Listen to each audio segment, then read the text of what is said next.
So the first topic we're going to talk about is something that you and I have actually spoken about before or made videos on social media about, and that's the differences between dating expectations and dating standards. Okay. So for my listeners out there, I want to break down what an expectation is versus what a standard is. So an expectation is what we impose on others, and a standard is what we hold for ourselves. I want to put that as a preference, well, as a prerequisite to this conversation, because I know a lot of people are going to be like, oh, but that's a standard. That's an expectation. Miriam, be honest with me. What's one of your dating expectations? One of my dating expectations. One of my dating expectations, for one, like, don't be a bum. Like, that's the bare minimum. Oh, yeah. Yeah, let's not be a bum on the streets. I think we all Okay, yeah, can agree okay. with that. Anyway, now that we're, not stating the obvious anymore. Honestly, someone who's just very kind, obviously, someone who is emotionally and mentally intelligent. A lot of, men lack that and they swear they have it, And honestly, I think you should be financially stable. Yeah. Absolutely, you should be financially stable because, especially if you can't take care of yourself, how are you going to be able to take care of me? And if we're going to, hold on. Listen, and if we're going to be what she's thinking saying about is family, if you adore me, Dior me. That's what she's trying to say. That's what she's trying to say. And if we're talking about a family, like, and you already can't take care of yourself and you're going to add me into the equation, we have a family, like, boy. So believe it or not, I agree with you wholeheartedly on that. Because I agree that, like, I don't want to get married just yet because I'm financially stable. Right. But I'm not where I really want to be just yet. And I'm a firm believer in, if a father or a mother, big brother, uncle, godfather, whoever it is, hands me their daughter at the aisle, right, you're not handing me your daughter just in marriage. You're handing me your daughter to lead her into my own home. Exactly. If I don't have a home to give her, I'm not marrying her. Period. I think that's weird. Yeah. That we live in now, granted, in the Haitian community, Hispanic community, Jamaican community, like the West Indian community and the Hispanic community, sometimes you'll get married and still live with mom and dad because mom and dad want you to live with them for the first year or two of your marriage. It's a standard. It's a standard. Yeah. Like, it's cool. I get that. But for me personally, I'm not going to marry you if I don't have a home to bring you into. Exactly. A home to cherish with you. Right. So that's just me personally. So I agree with you wholeheartedly. What's a standard of yours that you have? A standard? Yeah. I feel like I do have high standards. I'm not even gonna lie. Like what? I'm not even gonna lie. I don't know. I just honestly, I feel like my expectations that I just named off to you are also standards. Like, those are also standards. Like, you have to be financially stable. You have to be mentally, and emotionally, mature. Yeah. No kids, please. I'm not doing that again. Shots fired. I can't do that again. No. Phil said, ooh. Preferably no criminal background. Oh, damn it. So, hey, all you scammers that are financially responsible, Miriam's not having it. No, absolutely not. I can't do it. I'm not going to have the FBI banging on our door 10 years down the line because it's like, yo, send me 20. That's your turned into 200. PPP caught up with you. I can't do it. No. I can't do everybody it. that was doing the Chase check fraud, yeah, you SOL. Yeah, honestly. But yeah, Like, for me personally, like, the only really dating standard I have for myself, honestly, is hygiene.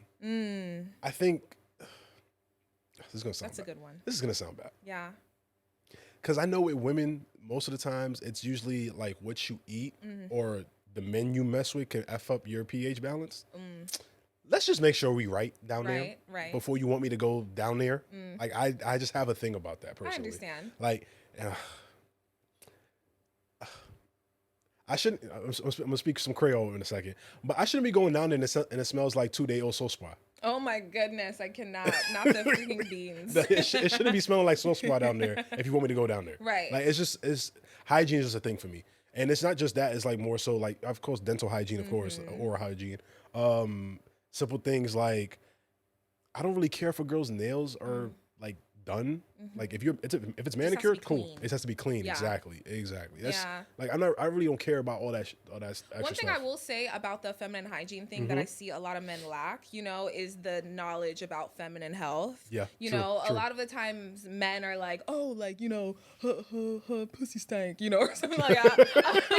And whatnot. And I'm just like, okay, but a lot of men don't know, like, sometimes, okay, I'm about to get a little raunchy. Like, are we ready You're for good. this? Can I? You're good. Okay. Girl, I spoke about Offset sending Cardi B a text message. Yo, can I jerk off with you on the phone? you did. We're good.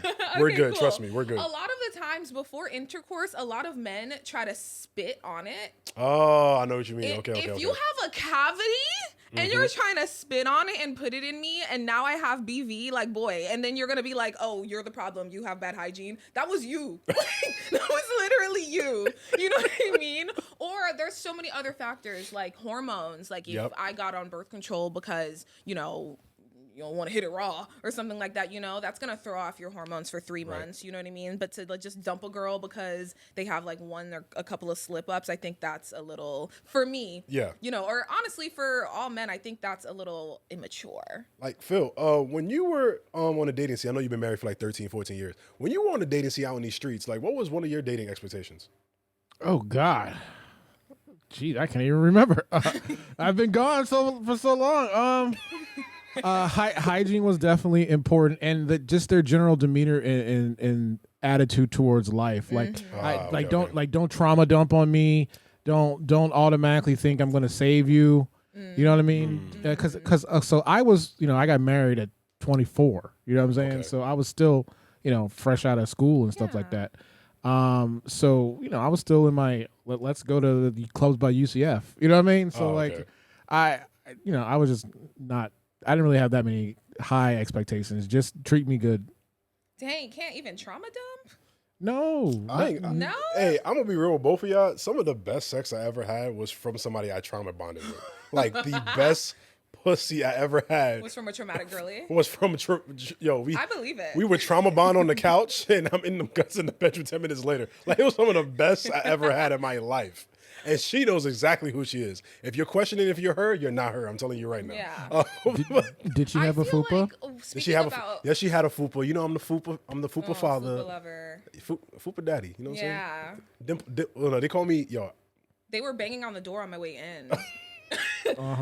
They weren't banging on the door. They were smacking the door with the fupa. Yeah, they were banging on the door on my way in saying, "Where's the fupa lover?" Yeah, my DMs was crazy, man. You know what I'm saying? We out here. We outside. Oh, my gosh. Actually, we inside because, it's cuffing season now, so we inside. I want to go back to you saying you don't like when girls trauma dump on you. Yeah, for real. Yeah, I just feel like you can learn a lot about somebody when they trauma dump on you because it also helps you understand how they may solve problems, you know what I mean? Or how, they could navigate relationships or why they are the way they are. Mm-hmm. And, obviously, if you want to stick around, I feel like you should get the trauma dump because it also lets you know, like, do I want to take on this responsibility? Because they may be mentally, emotionally immature here. And when that, like, seeps out in a stressful moment, will I be able to, Especially if it's a situation where they're not fully mentally, not want to say mentally mature, but like healed, mentally healed, yeah. Mm-hmm. Or they haven't found the navigation, So yeah, 100% right. And it's a spectrum with everything. And so what I mentioned directly after that was when they want you to save them. That's what I don't like, when they trauma dump on you, and then they want you to fix it. Oh, okay. They want you to be Cole, like, don't save him. Like I ain't trying to kill your dad. You know what I mean? Like, I was gonna say, like, it sounds like a Captain. What's that E40 song? Captain Save a Ho? Kind of. But yeah, I see what you mean now. Because at first I was just like, wait, wouldn't you guys want to know what you guys have been through? We misunderstood. Yeah, but they do it. They do it as manipulation. That's what I don't like. Oh, hey, yo, like the song says, time for manipulator. It's time for manipulator. Listen,